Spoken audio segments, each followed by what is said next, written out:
এরকম ফোলা ফোলা পাকান পিঠা বানাতে চান? আমার দাদি বলতো, পাকান পিঠা শুধু একটি খাবার নয়, এটি একটি শিল্প। হাতে পাকিয়ে বানানো হয় বলে এর নাম পাকান পিঠা। যারা পিঠা বানানোর কৌশল জানেন তারা জানে ঠিকঠাক পাকানোটা কতটা গুরুত্বপূর্ণ। পাকান পিঠা বানানোর জন্য চালের গুঁড়া ঠিকমতো ভিজিয়ে রাখতে হয়, নয়তো পিঠা ঠিকমতো ফুলবে না।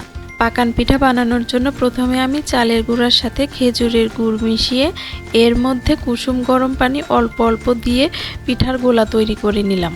এই গোলার মধ্যে কালো জিরা দিয়ে মিশিয়ে নিলাম।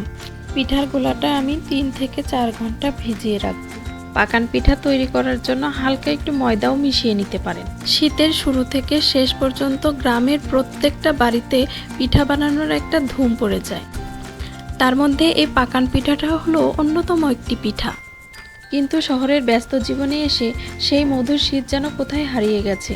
অফিসের চাপ, ব্যস্ত রুটিন আর ইট কাঠের শহরে শীতের সেই অনুভূতিটাই যেন আর নেই।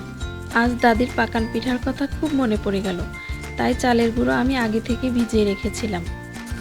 পাকান পিঠা বানানোর জন্য গোলাটা খুব যত্ন করে তৈরি করতে হয়।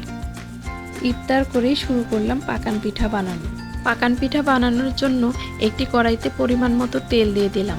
তেল গরম হতেই প্রথম পাকান পিঠা গরম তেলে দিলাম। পিঠাটা ধীরে ধীরে ফুলে উঠছে।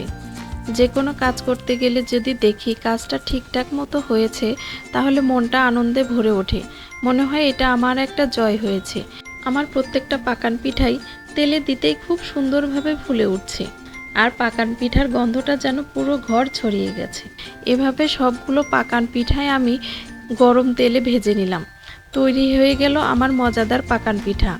আমার হাতের পাকান পিঠাটা বাসার সকলেরই অনেক পছন্দের। এই পাকান পিঠাটা আমি খেজুরের গুড় দিয়েই বেশি পছন্দ করি, তাই খেজুরের গুড় দিয়েই তৈরি করে নিলাম। যারা চিনি পছন্দ করেন তারা চিনি দিয়ে তৈরি করবেন এই পাকান পিঠা। আর এই পাকান পিঠাটা আরেকটু সুস্বাদু করার জন্য নারকেল ও তিল অ্যাড করতে পারেন। স্কুল কলেজের বিভিন্ন ধরনের পিঠা উৎসব, মেয়ের শ্বশুরবাড়িতে খুব সহজে এই পাকান পিঠা তৈরি করে পাঠানো যায়।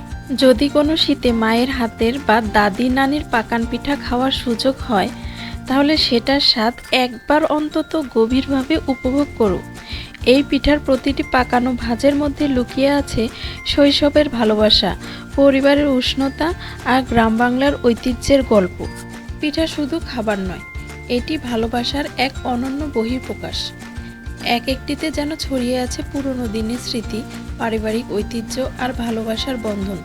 শীত বিদায় নিলেও যেন ফোলা ফোলা পাকান পিঠার স্বাদ থেকে যাবে চিরদিন।